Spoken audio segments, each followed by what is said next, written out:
our group is simply reporting the pot calling the kettle black.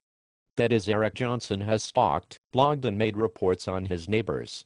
A few proverbs come to mind for Mr. Johnson's situation. Turnabout is fair play. Those that live in glass houses should not throw stones. As far as your personal situation, it certainly appears a bit unfair and frustrating when you likely had a truth and sale of housing disclosure report at or before the time of your property acquisition.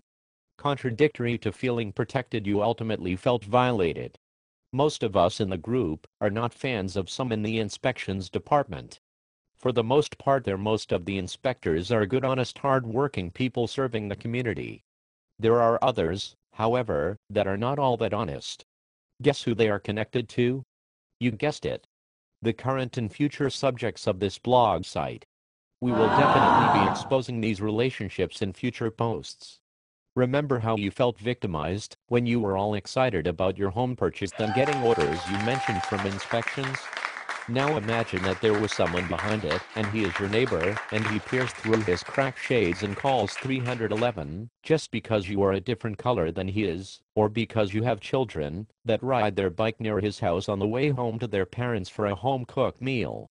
Those mentioned on the adventures of Jordan Hawkman are not who you think they are.